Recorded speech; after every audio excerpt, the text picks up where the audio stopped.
Hello and welcome to Easily. My name is Gaurav Baswal और आज के इस लेक्चर के अंदर हम समझने वाले हैं अबाउट द स्टोइकियोमेट्री।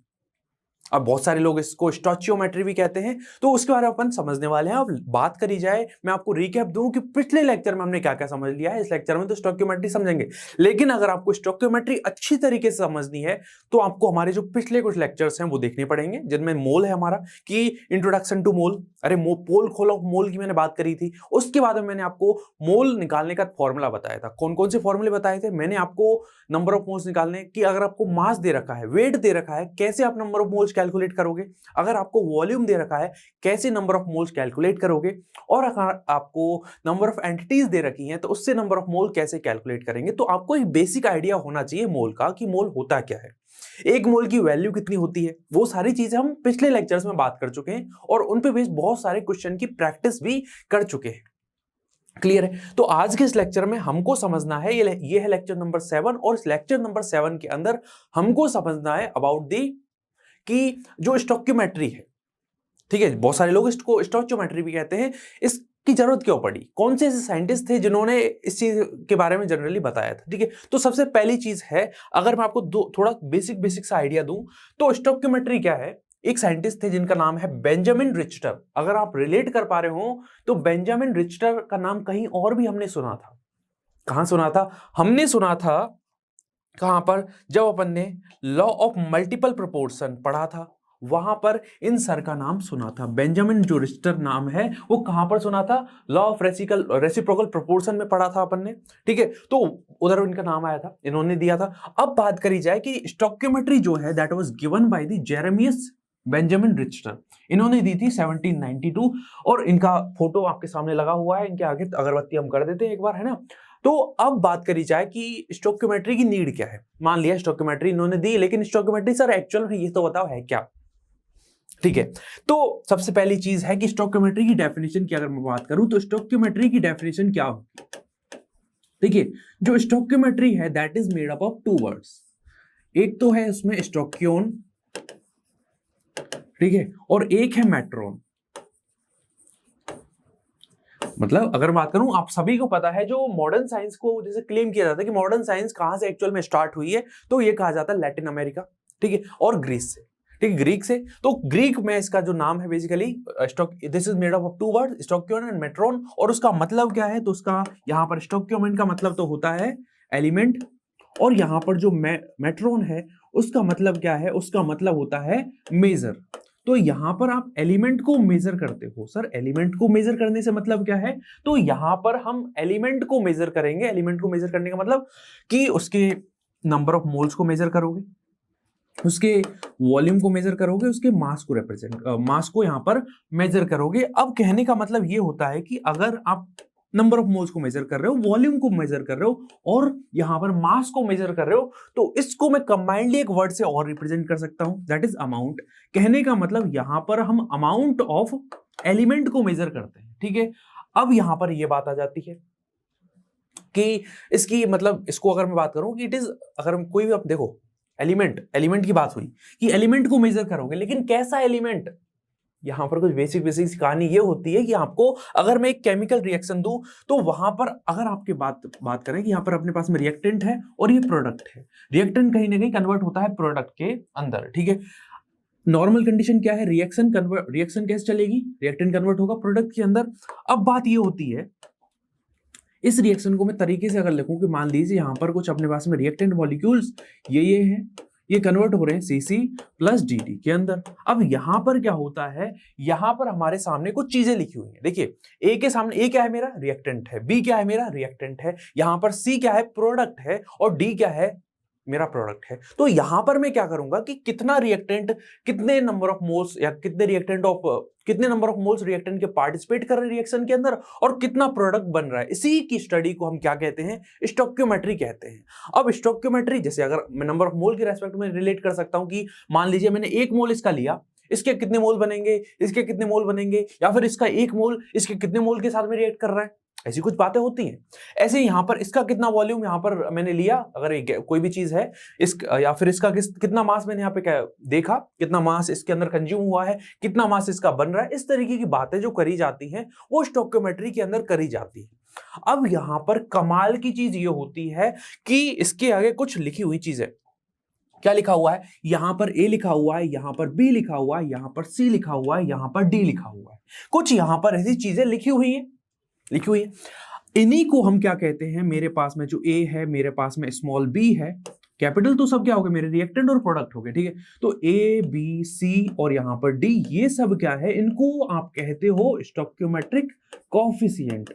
ये सब क्या है मेरे स्टोइकियोमेट्रिक कॉफिशिएंट है। क्या है? स्टोइकियोमेट्रिक कॉफिशिएंट है।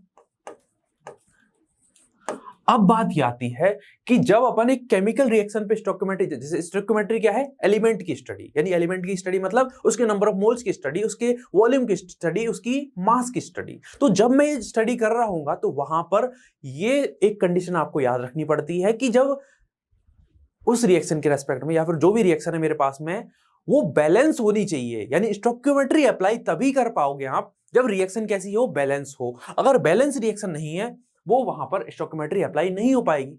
आप अप्लाई तो कर लोगे, लेकिन उस केस में क्या होगा, आपका जो डेटा है वो गलत आता है, ठीक है। आप जो डेटा का गलत होना या एरर के माया जाल में आप कहीं ना कहीं फंस जाने के चांसेस वहां पर रहेंगे। तो इस केस में अपन को यह बताना है कि ये जो स्टोइकियोमेट्रिक कॉफिशिएंट है या फिर स्टोइकियोमेट्री अप्लाई होती है एक बैलेंस केमिकल इक्वेशन पे, स्टोइकियोमेट्री अप्लाई होती है एक बैलेंस केमिकल इक्वेशन पे। यानी हमारी जो रिएक्शन है वो कैसी होनी चाहिए, बैलेंस केमिकल रिएक्शन होनी चाहिए। अब रिएक्शन की बैलेंसिंग आप सभी को पहले से पता होगी। अरे मेरे पास में जितना रिएक्टेंट मॉलिक्यूल इधर है, मतलब मान लीजिए यहाँ पर कार्बन की नंबर 4 है, तो इधर भी कार्बन की नंबर 4 होनी चाहिए। इधर ऑक्सीजन 4 है या फिर ऑक्सीजन 2 है, ऑक्सीजन के अमाउंट मतलब ऑक्सीजन के एटम्स यहाँ पे 2 हैं, तो उधर भी 2 होने चाहिए। इधर हाइड्रोजन मान लीजिए 4 है, तो हाइड्रोजन उधर भी 4 होने चाहिए। सिंपल सी कहानी है, बैलेंस होनी चाहिए रिएक्शन। अब चलिए यहाँ पर शुरुआत करी जाए कि सिंपल सी बात, अगर मैं डेफिनेशन की और तरीके से बात करूं तो इसमें क्या हो जाएगा कि the study of quantitative data of the reactant and product in a chemical reaction is known as the stoichiometry. और स्टोइकियोमेट्री यहां पर हम स्टडी कैसे कैसे करते हैं, तो स्टोइकियोमेट्रिक जो कैलकुलेशन है वो 4 तरीके से आप कर सकते हो। कैसे कैसे कर सकते हो? आप मोल टू मोल रिलेशनशिप देख सकते हो, या फिर मोल मोल एनालिसिस कर सकते हो कि मेरे पास में रिएक्टेंट मॉलिक्यूल के इतने मोल्स थे और कितना यहाँ पर प्रोडक्ट के मोल बने हैं, वो स्टडी हो गई। तो एग्जामिनर कुछ इस तरीके से क्वेश्चन देता है कि अगर मैं N2+3, मान लीजिए अपने पास में क्या है, N2 रिएक्ट करता है 3 मोल्स या फिर 3H2 के साथ में और यहां पर 2NH3 बना रहा है, ठीक है। इसका मतलब क्या है, यहां पर अब मैं मान लेता हूं कि इसका 1 मोल रिएक्ट करा है इसके 3 मोल के साथ में, तो आप यहां पर क्या बोलोगे, इसके 2 मोल बनेंगे। अब मान लीजिए ऐसा केस हो कि इसका 0.5 मोल में रिएक्शन के अंदर पार्टिसिपेट कर रहा हूं, तो अमोनिया के कितना मोल बनेगा। इस तरह के क्वेश्चन बनते हैं यहां पर। अगर मैं यहां पर ऐसा करूं कि मैंने रिएक्शन कराई कुछ N2+H2 के साथ में और कन्वर्ट हो गया ये NH3 के साथ में, NH3 बन गया यहां पर, तो क्या यहां पर स्टोइकियोमेट्री अप्लाई कर सकता हूं मैं? बिल्कुल सर कर सकते हो। अरे नहीं कर सकते यार, नहीं कर पाएंगे। क्यों नहीं कर पाएंगे? क्योंकि यहां पर स्टोइकियोमेट्री अप्लाई तभी होती है जब रिएक्शन बैलेंस हो। क्या ये रिएक्शन बैलेंस है? नहीं है। नाइट्रोजन एटम इधर कितने हैं? 2 हैं। उधर कितने हैं? 1 है। यानी ये चीज यहां पर नहीं अप्लाई होगी। समझ में आया क्या यहां तक? इसका मतलब ये चीज हो गई।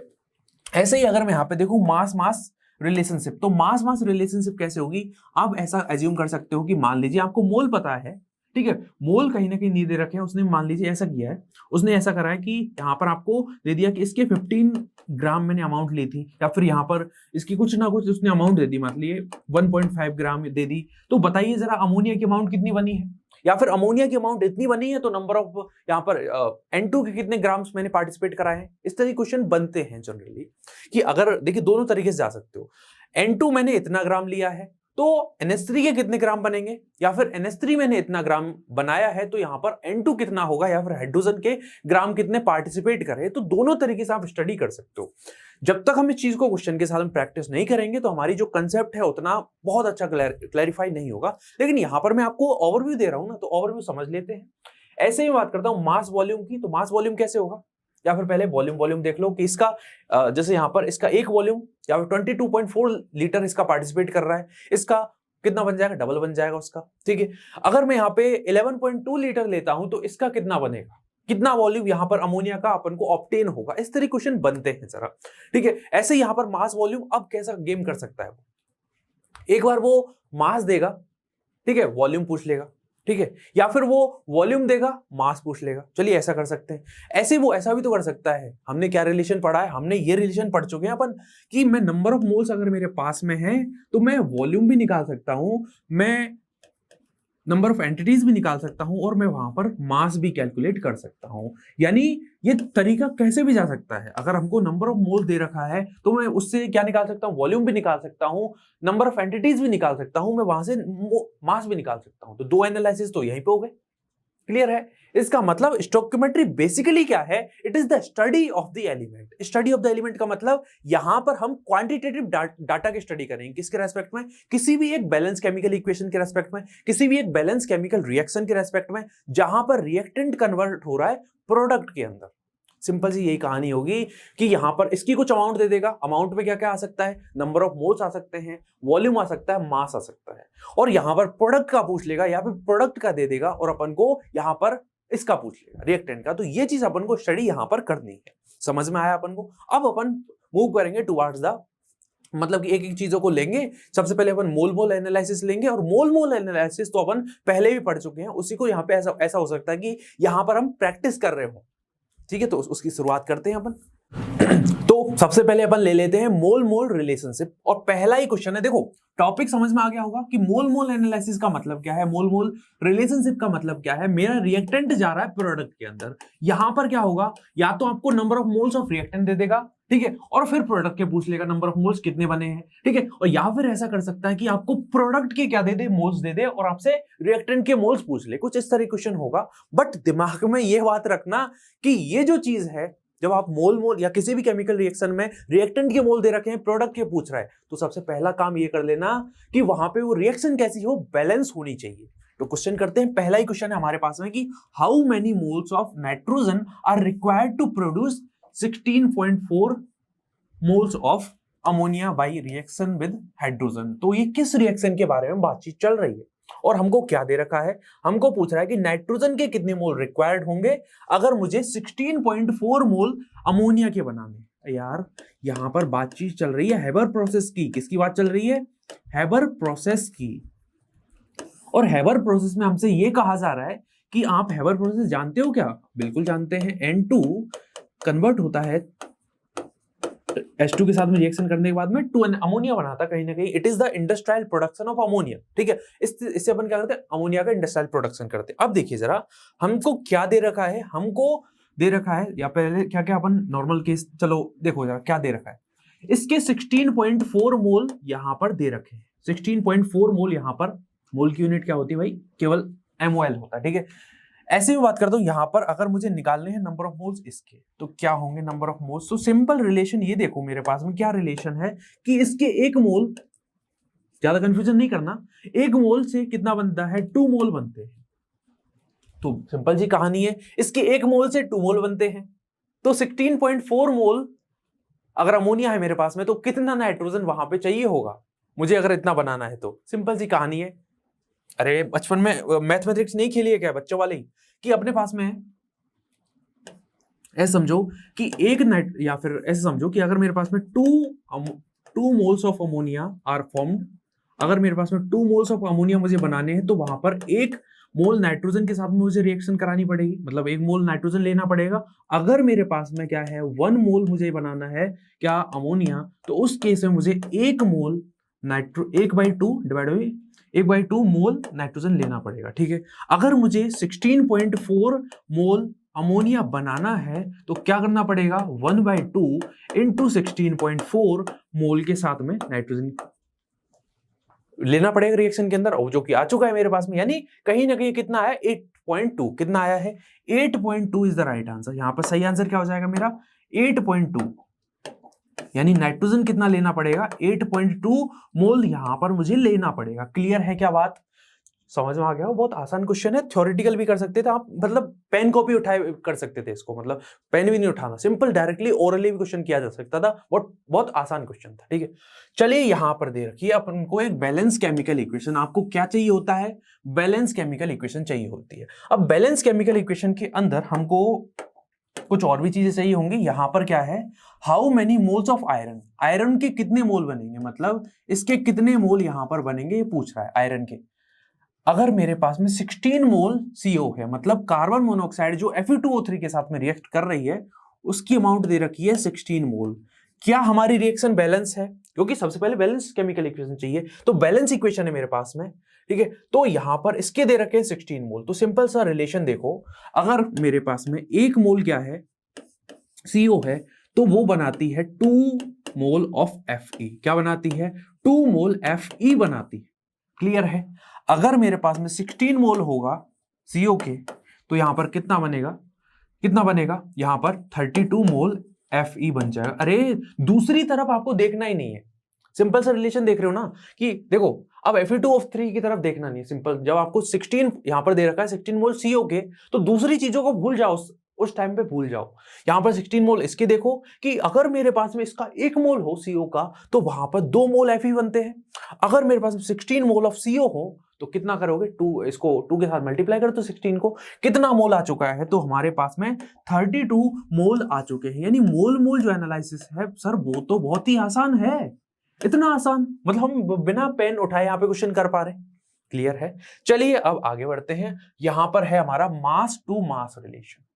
क्या होगा यहां पर? सिंपल सा सिनेरियो है, अपन को यहां पर रिएक्टेंट दे रखा होगा जो कि प्रोडक्ट में कन्वर्ट हो रहा है, और या तो रिएक्टेंट की अपन को मास देगा, प्रोडक्ट का पूछ लेगा, या फिर प्रोडक्ट का देगा, रिएक्टेंट का पूछ लेगा, या फिर ऐसा हो सकता है कि वहां पर 2 रिएक्टेंट हो, एक रिएक्टेंट का मास दे रखा है, दूसरे रिएक्टेंट का मास पूछ लिया है। ऐसा भी हो सकता है, या फिर एक प्रोडक्ट का मास दे रखा है, दूसरे प्रोडक्ट का पूछ लिया है। कैसा भी सिनारियो यहां पर हो सकता है। चलिए क्वेश्चन करा जाए। सिनारियो आपको समझ में आ गया है।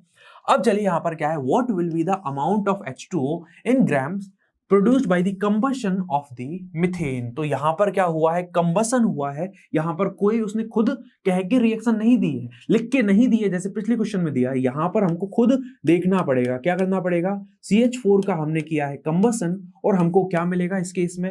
हमको यहां पर CO2 मिलती है, और यहां पर H2O मिलेगी। अरे कोई भी एल्केन होता है, जैसे उसका हाइड्रोलाइसिस, जैसे उसका कंबशन करते हो, यानी ऑक्सीजन के प्रेजेंस में आप उसको हीट करोगे, तो कहीं ना कहीं वो CO2 बनाता है, H2O बनाता है। ठीक है, इसका मतलब रिएक्शन बैलेंस करी जाए। कार्बन कितना है? एक एक दोनों तरफ है।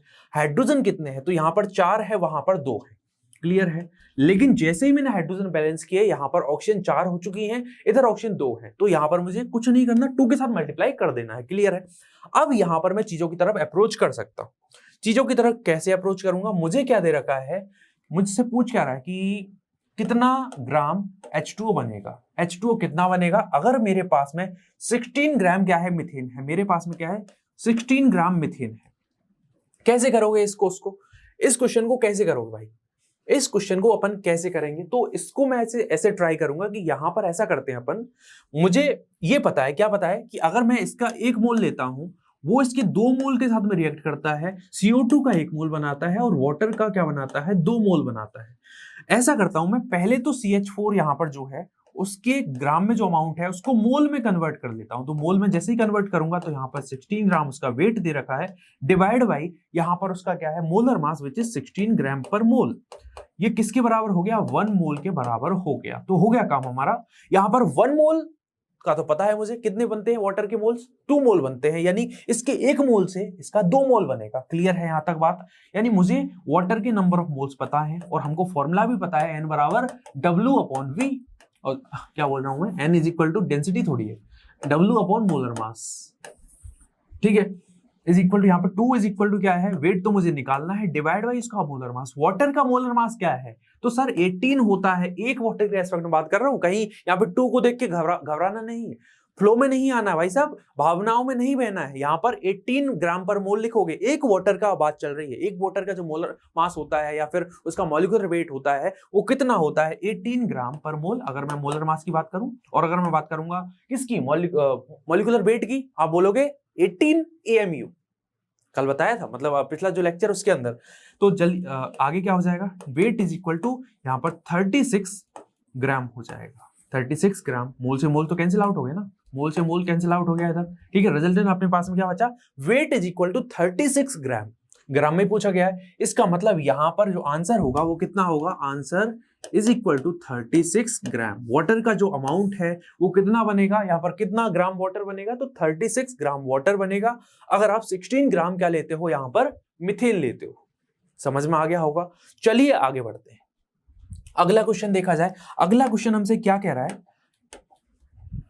Calculate the moles of methane that are required to produce 22 gram of CO2 after combustion. यानी हमारे पास में रिएक्शन क्या है, हमारे पास में वही सेम रिएक्शन है, CH4 है, इसका हमने क्या किया है, कंबसन किया है, और अपन को क्या मिल गया है, CO2 मिल गई है, और यहां पर वाटर मिला है 2H2O, और यहां पर 2। क्या दे रखा अब की बार हमको क्या, किसकी अमाउंट दे रखी है, अब की बार भाई साहब हमको 22 ग्राम ऑफ CO2 दे रखे हैं। क्या पूछा गया है, हमसे पूछा गया calculate the number of moles. ठीक है, नंबर ऑफ मोल्स कैलकुलेट करने हैं तो कर सकते हो। कैसे करोगे, सबसे पहले आपको इस डिटेल से, इस डेटा से आपको मोल्स निकालने पड़ेंगे, और बाकी तो फिर अब आगे कहानी पता है कि इसके 1 मोल से इसका 1 मोल बनता है। ठीक है, और रिजल्टेंट ये रिएक्ट कितने मोल्स के साथ में कर रहा होता है, 2 मोल के साथ में, और कितने मोल वाटर के बनते हैं, तो 2 मोल वाटर बनते हैं। क्लियर बात है।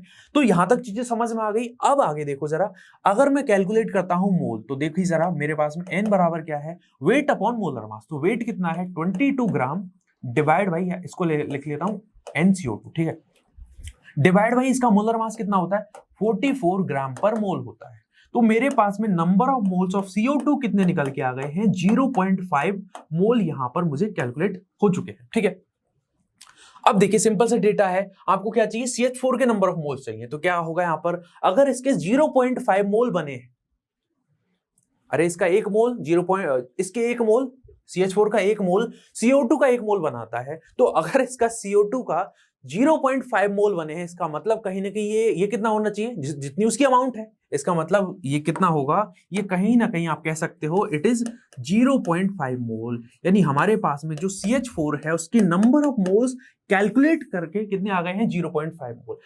स्टोइकियोमेट्री बहुत आसान टॉपिक है, लेकिन अगर आप अप्रोच के थ्रू जाओ, बहुत आसान टॉपिक है। सबसे पहले घबराते क्या बच्चे यहाँ पे घबराते हैं कि वो क्वेश्चन को पढ़ेंगे, ठीक है, क्वेश्चन को पढ़ेंगे, भाई इतना बड़ा क्वेश्चन ये तो हो ही नहीं सकता, और भाग जाते हैं। लेकिन अगर आप क्वेश्चन को पढ़ो, डिटेल्स को एक बार लिखो, रिएक्शन को, बैलेंस केमिकल इक्वेशन को लिखो, अपने आप सवाल होने लग जाते हैं। शुरुआत में लगेगा आपको कि नहीं हो रहे सवाल, लेकिन स्टोइकियोमेट्री बहुत आसान टॉपिक है। ठीक है, अगर आप तरीके से पढ़ते हो, तरीके से अप्रोच लगाते हो, तो वहां पर क्वेश्चन बहुत ही अच्छी तरीके से होते हैं, बहुत आसानी से होते हैं। क्लियर बात है। चलिए अगला क्वेश्चन देखते हैं। अगली बार अब इन क्वेश्चन को खुद ट्राई करने की कोशिश करो। एक बार क्वेश्चन को पढ़ते हैं साथ में और साथ में करते हैं। चलिए, calculate the mass of calcium oxide obtained by heating 3 mole of CaCO3। कहने का मतलब क्या कह रहा है, हमारे पास में है कैल्शियम कार्बोनेट, उसको हमने हीट किया और क्या बनेगा, CaO बनेगा और CO2 बनेगा। क्लियर बात है। अब देखिए हमको क्या दे रखा है, हमको दे रखा है 3 मोल किसका, 3 मोल इसके दे रखे हैं। गिवन क्या है, इधर लिखता है गिवन देखिए क्या है, इसके 3 मोल दे रखे हैं। क्लियर है। क्या पूछा गया है कि calculate the mass of calcium oxide. तो देखिए जरा, अगर मैं बैलेंस केमिकल इक्वेशन की बात करूं, क्या ये रिएक्शन बैलेंस है, बिल्कुल बैलेंस है। तो यहां पर मेरे पास में इसके 1 मोल से इसका 1 मोल बनेगा, तो इसके 3 मोल से कितने मोल्स बनेंगे, सर इसके 3 मोल ही बनेंगे। कितने मोल बनेंगे, 3 मोल बनेंगे। तो अब आपके पास में number of moles of CaO पता चल चुके हैं। आपको निकालना क्या है, उसका वेट निकालना है, निकाल सकते हो। और कैल्शियम का मोलर मास कितना है, 40 होता है। ऑक्सीजन का कितना होता है, 16 होता है। यानी वेट डिवाइड बाई इसका मोलर मास, टोटल कितना हो चुका है, 56 ग्राम पर मोल।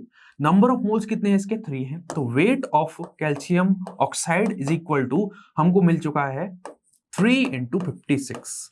इसको सॉल्व करते हैं तो कितना निकल के आएगा, यहां पर 168 ग्राम यहां पर वैल्यू निकल के आई है। क्लियर है क्या, यहां तक चीजें समझ में आ गई। ये क्वेश्चन बहुत ही आसान है। चलिए अगला चीज देखी जाए। अगली चीज अपन देखते हैं, यहां पर अगला क्वेश्चन देखते हैं। ये क्वेश्चन देखिए, determine the wait of iron which will be convert into the 44 ग्राम। हाँ ठीक है, यहां पर क्या है हमारे पास में कि ये रिएक्शन है, determine the wait of iron which will be converted into oxide. मतलब हमारे पास में कुछ ऐसी रिएक्शन है, Fe रिएक्ट कर रहा है स्टीम के साथ में, स्टीम मतलब वाटर। क्या बनाया है बताइए जरा, क्या रिएक्शन होगी, ऑक्साइड बनेगा। क्या निकलेगा साथ में, H2 गैस निकलेगी, और हमको कुछ फायर जैसा दिखेगा, लेकिन वो फायर नहीं, H2 गैस निकल रही है एक्चुअल में। ठीक है, तो यहां पर कुछ ये चीज होगी। इसको बैलेंस करते हैं, तो बैलेंस यहां पर 3, इसका मतलब 3 इधर क्या है, 4 ऑक्सीजन है, इधर कितनी है, तो आपको 4 के साथ मल्टीप्लाई करना पड़ेगा और यहां पर भी 4 रखना पड़ेगा। क्या मुझे दे रखा है यहां पर, सबसे पहली चीज है मुझे क्या चीज दे रखी है, 14.4 ग्राम ऑफ स्टीम दे रखा है। मतलब यहां पर अगर मैं गिवन चीज की बात करूं तो मुझे यहां पर 14.4 ग्राम ये चीज दे रखी है, ठीक है। मुझसे पूछा गया है determine the wait of iron, iron का वेट जो इसके साथ में रिएक्ट करेगा। मैंने बोला था ना, मैंने बोला था कि अगर मुझे एक तो सिनारियो क्या हो सकता है, इसका मोल रिएक्टेंट का मास दे, प्रोडक्ट का पूछ ले, ठीक है। एक सिनारियो क्या हो सकता है, प्रोडक्ट का दे, रिएक्टेंट का पूछ ले। एक सिनारियो ये भी तो हो सकता है कि रिएक्टेंट के यहां पर मास दे और रिएक्टेंट का ही पूछ ले। वही सिनारियो ये है, यहां पर इसका ग्राम पूछा गया है, इसके कितने ग्राम इसके साथ में रिएक्ट करेंगे। बहुत आसान रिएक्शन है, आपको पता है इसके 3 मोल रिएक्ट करते हैं इसके 4 मोल के साथ। पहले तो ऐसा करो, यहां से अपने पास में क्या है, 14.4 ग्राम वाटर दे रखा है, उससे अपन को निकालना पड़ेगा उसके नंबर ऑफ मोल्स। तो कैलकुलेट किया जाए विदाउट एनी फर्दर डिले। यहां पर अपन कैलकुलेट करते हैं, यहां पर हमको इधर देखिए number of moles of water मुझे निकालने, वाटर के निकालने हैं। तो मैंने क्या किया, weight of water divide by उसका मोलर मास। मोलर मास कितना है उसका होता है 18 ग्राम पर मोल, इज इक्वल टू यहां पर आएगा 0.8 नंबर ऑफ मोल्स निकल चुके हैं किसके, वाटर के। तो अब सिनारियो समझो कैसे इस क्वेश्चन को अप्रोच करना है, क्योंकि अगर आपने अप्रोच समझ ली बाकी के क्वेश्चन अपने आप हो जाते हैं फिर, ठीक है। अब मुझे क्या चाहिए कि इसके 0.8 मोल इसके कितने मोल्स के साथ में रिएक्ट कर रहे होंगे। मैंने ये कहा इसके 3 मोल रिएक्ट करते हैं इसके 4 मोल के साथ में, ठीक है। तो मैं ऐसे लिखूं यहां पर चीजों को कि अगर मेरे पास में 4 मोल H2O है, दैट विल रिएक्ट, मतलब इस रिएक्शन की बात करूं, बैलेंस केमिकल इक्वेशन की बात करूं, तो वो रिएक्ट करेगा 3 मोल ऑफ आयरन के साथ में। अगर ऐसा हो मेरे पास में 1 मोल वाटर हो तो वो 3/4 मोल ऑफ आयरन के साथ में रिएक्ट करेगा। लेकिन अगर ऐसा हो 1 की जगह यहां पर कितने मोल हो वाटर के, 0.8 हो। अगर मेरे पास में 0.8 मोल वाटर हो तो उस केस में क्या होगा, 3/4 इंटू 0.8 मोल आयरन के साथ में वो रिएक्ट कर रहा होगा। तो इसको मैं क्या कर सकता हूं, सिंप्लीफाई करके कितना लिख सकता हूं, ये 0.2 and is equal to 0.6 mole of iron. मतलब यहां पर क्या हुआ कि 0.8 मोल ऑफ H2O अगर आप 14.4 ग्राम अमाउंट देते हैं, इसका मतलब क्या है, कहीं ना कहीं आपने 0.8 मोल ऑफ किसके दे दिए, वाटर के दे दिए, जो कि रिएक्ट करेगा 0.6 मोल ऑफ आयरन के साथ में। अब मुझे पता चल चुका है यहां पर कि इसके मोल कितने हैं, इसके मोल कितने हैं, तो सर 0.6 मोल हैं। बाकी का सिनेरियो आप खुद कर सकते हो कि यहां पर इसके मोल पता चल चुके हैं, मोल ऑफ आयरन पता चल चुके हैं मुझे, तो वेट में निकाल सकता हूं क्योंकि मुझे उसका मोलर मास पता है, मोलर मास उसका मुझे पता है, ठीक है। इसका मतलब यहां पर क्या होगा, weight of iron is equal to उसका मोलर मास। मोलर मास कितना है, मोलर मास उसका 56 ग्राम पर मोल है, इनटू वो रिएक्ट करेगा कितने मोल्स के साथ में, 0.6 के साथ में, तो उसको मल्टीप्लाई करेंगे और जो भी रिजल्ट होगा वो निकाल सकते हैं, ठीक है। सिनेरियो समझ में आ गया होगा। इसका जो भी आंसर आएगा वो आप लिख सकते हैं, कितना आएगा, जितना भी आएगा ग्राम के अंदर वैल्यू आ जाएगी। This is how we can do such type of question, जहां पर रिएक्टेंट के मोल दे रखे हैं, रिएक्टेंट की ग्राम में अमाउंट दे रखी है और दूसरे रिएक्टेंट की ग्राम में अमाउंट पूछ रहे हैं। चलिए आगे बढ़ते हैं, अगला क्वेश्चन देखा जाए। अगला क्वेश्चन है यहां पर हमारे पास में एक अलग relation, that is mass to volume relation. तो मास टू वॉल्यूम रिलेशन को पढ़ने से पहले हम ऐसा करते हैं कि हम वॉल्यूम टू वॉल्यूम रिलेशन पढ़ लेते हैं। हम क्या करें, वॉल्यूम टू वॉल्यूम रिलेशनशिप पढ़ लेते हैं और फाइनली इसको फिनिश करते हैं टॉपिक को। मेरी जो अप्रोच है वो समझ में आना, अगर आपने पहले और दूसरे जो लेक्चर हैं मोल वाले वो समझ लिए हैं, मतलब हमारा जो 5th और 6th लेक्चर है अच्छी तरीके से आपने देखा है, इन चीजों में आपको बिल्कुल दिक्कत नहीं आने वाली। तो अब यहां पर अप्रोच समझते हैं कि यहां पर क्या होगा, आप सभी को पता है रिएक्टेंट कन्वर्ट होगा प्रोडक्ट के अंदर, ये तो सिनेरियो हो गया, केमिकल रिएक्शन में यही काम होता है। यहां पर क्या होगा, यहां पर हम वॉल्यूम देंगे और वॉल्यूम पूछ लेंगे किसकी, मतलब रिएक्टेंट का वॉल्यूम देंगे और प्रोडक्ट का वॉल्यूम पूछ लेंगे। या फिर ऐसा हो सकता है प्रोडक्ट का वॉल्यूम दे रखा है, रिएक्टेंट का पूछ लिया है, या फिर ऐसा हो सकता है रिएक्टेंट का वॉल्यूम ही दे रखा है, रिएक्टेंट का वॉल्यूम ही पूछ लिया है, या फिर प्रोडक्ट का वॉल्यूम दे रखा है, प्रोडक्ट का वॉल्यूम ही पूछ लिया। 4 सिनेरियो ये हो सकते हैं। समझ में आ गया, क्वेश्चन करते हैं तभी अपनी प्रैक्टिस होगी। Calculate the volume of oxygen at NTP that would be required to convert 5.2 litre of carbon monoxide to carbon dioxide. क्या बोला, हम कन्वर्ट कर रहे हैं कार्बन मोनोऑक्साइड को किसके अंदर, कार्बन डाइऑक्साइड के अंदर। पहले तो रिएक्शन समझो, फिर बाद में अपन अप्रोच लगाएंगे कि क्या क्या चीजें दे रखी है। तो आपको पता है किस तरीके से रिएक्शन होगी। ये रिएक्शन होगी, अपन मान लेते हैं हाफ O2, ठीक है। ये रिएक्शन होगी, मान लीजिए क्या दे रखा है, यहां पर दे रखा है 5.2 लीटर ऑफ कार्बन मोनोऑक्साइड। क्या दे रखा है, हमको दे रखी है, गिवन क्या चीज है, गिवन है यहां पर इसका मतलब हमारे पास में जो CO है कार्बन मोनोऑक्साइड, उसका लीटर में अमाउंट कितनी दे रखी है, 5.2 लीटर, ठीक है। क्या पूछा गया है हमसे, हमसे पूछा गया है कि calculate the volume of oxygen का वॉल्यूम पूछा गया एनटीपी दैट वुड रिक्वायर्ड, मतलब दोनों रिएक्ट करेंगे, इसकी अमाउंट इतनी दे रखी है और वॉल्यूम पूछा गया है इसका। तो क्या करना है, अगर मैं आपसे ये कहूं मेरे पास में इसका अगर 1 मोल हो, क्या हो, इसका 1 मोल होगा, वो उसके आधे मोल के साथ में रिएक्ट करता है और यहां पर इसका 1 मोल बनाता है, क्लियर है।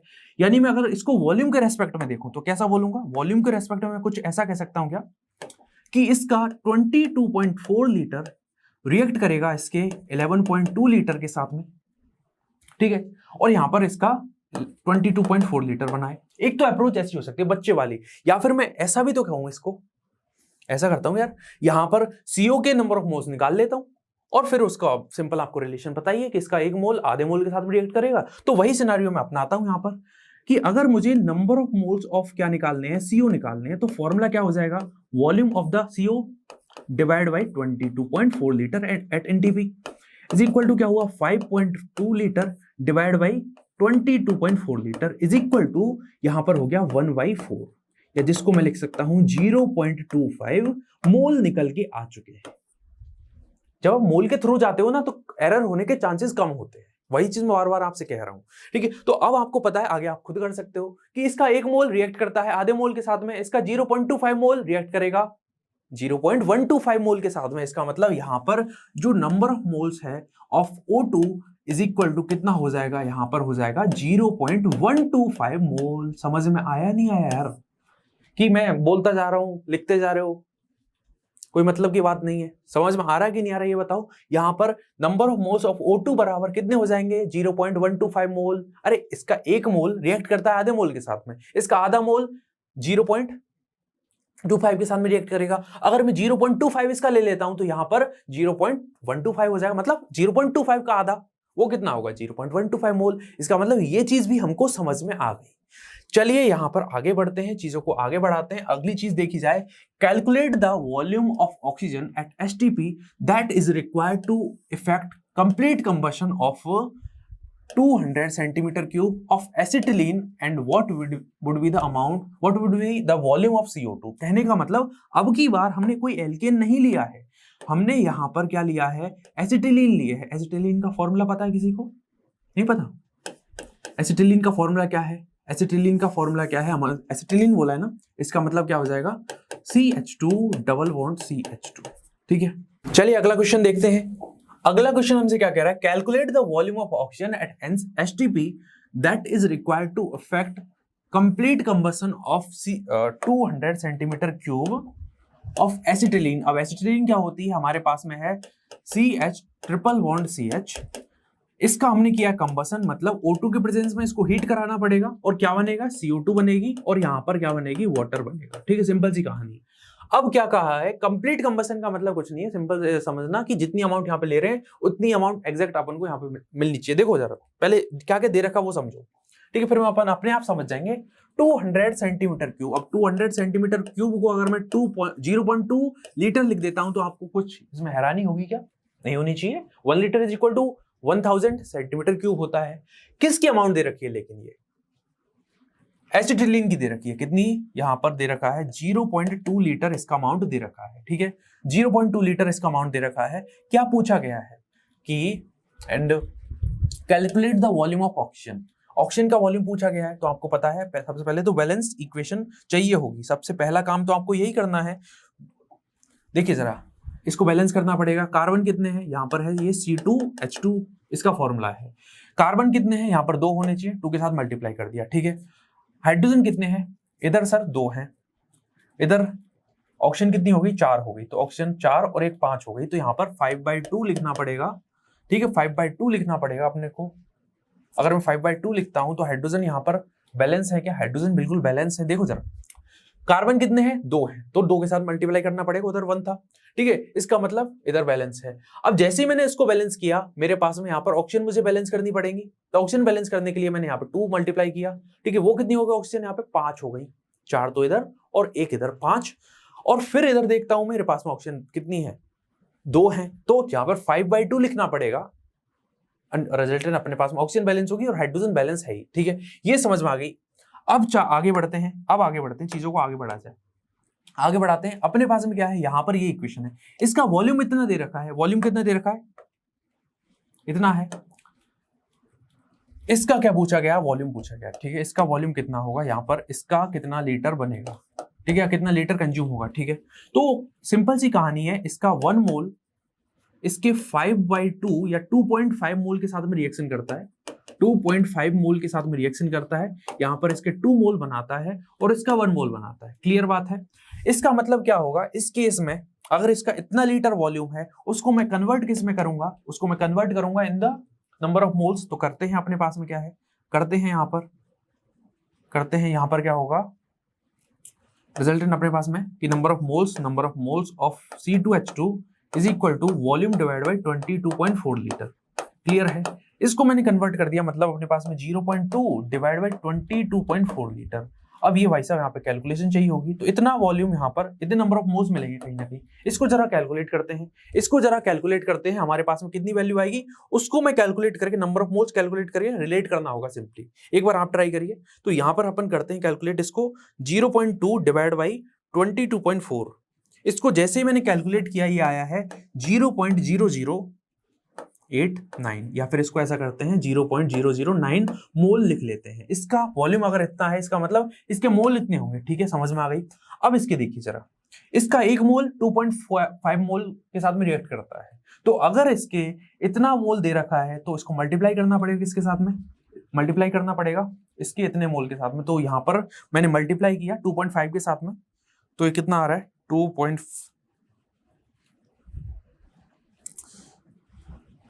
मैंने मल्टीप्लाई करता हूं, यहाँ पे अपने पास में क्या है, 0.009 इंटू 2.5। ये यहां पर आते हैं नंबर ऑफ मोल्स, इसके कितने आ रहे हैं, 0.0225 मोल इसके हैं। अब क्या करना है, कुछ नहीं करना, वॉल्यूम डिवाइड बाई 22.4 लीटर। तो क्या होगा, 22.4 लीटर यहाँ पे मल्टीप्लाई हो जाएगा और वॉल्यूम मिल जाएगा। तो वही मैं करने जा रहा हूं, यहाँ पर वही चीज मैं यहाँ पे करने जा रहा हूं। अपन को मिल गया 0.504 वॉल्यूम, किसका वॉल्यूम मिल चुका है। यहाँ पर O2 का वॉल्यूम कितना है, कुछ नहीं किया मैंने, इसके मोल मुझे पता चल चुके हैं और वॉल्यूम के साथ में रिलेशन मुझे पता है मोल का, तो वही काम मैंने किया है। तो यहाँ पर इसका जो वॉल्यूम है वो निकला है 0.504 लीटर। क्लियर बात है। अब अगली चीज देखो, यहाँ पर what would be the volume of CO2 form. तो वही चीज है, यहाँ पर क्या करना है, अगर इसके 1 मोल दे रखा है, ठीक है, इसके 1 मोल का मतलब कहीं ना कहीं इसके 2 मोल बनेंगे। अगर इसका 0.42 लीटर है, तो इसका 0.4 लीटर बन जाएगा। सिंपल सी कहानी है, देख लो जरा, गैलुसेक लॉ, अवोगाड्रोस लॉ नहीं पढ़ा क्या? अरे अगर इसका 0.2 लीटर ले रहे हो, ठीक है, तो अरे समझो, इसका अगर 1 मोल है 2 मोल बनेगा। इसको अगर 22.4 लीटर है, तो यहां पर डबल कर दो उसका, यहां पर 0.2 लीटर है तो 0.4 बनेगा। चलो इसको ऐसे भी करके देख सकते हो आप, कि अगर यहां पर इसके इतना मोल है, इसका कितना है, देखो मैंने एक तरीका तो बता दिया सिंपल। अगर इसको आप इस तरीके से भी लेके जाओगे, तब भी अपन को इतना ही मिलेगा, कि मेरे पास में इतने इसके मोल दे रखे हैं, इसके निकाल लेना 22.4 लीटर के साथ में कैलकुलेट करके। करते हैं जरा, एक बार आप ट्राई करो। यहां पर क्या है, 0.009 इंटू 22.4 लीटर, ठीक है, कितना हुआ यहां पर, क्या हुआ यहां पर, ठीक है, हाँ 22.4 लीटर के साथ में क्यों करोगे, अरे इसके 2 मोल है ना, तो आप क्या करोगे, 2 इज इक्वल टू V/22.4, ठीक है, V निकालना है। तो यहाँ पे क्या होगा, रिजल्टेंट अपने पास में, अरे रुको जरा, नंबर ऑफ मोल्स यहाँ पर 0.009 थे और इसके 2 मल्टीप्लाई किया, तो अपने पास में 0.018 इंटू 22.4 लीटर, तो 0.4 मिल चुके हैं। ऐसे भी कर सकते हो, दोनों तरीके से आप चीजें कर सकते हो, रिजल्ट अपना उतना ही आएगा। तो यहां पर हमारा जो वॉल्यूम रिलेशन है वो भी कंप्लीट होता है। अब देखिए जरा, लास्ट वाला जो चीज है, that is mass to volume relation. कुछ नहीं करना, अरे अभी किया भी तो था, मास टू वॉल्यूम रिलेशन नहीं किया अपन ने।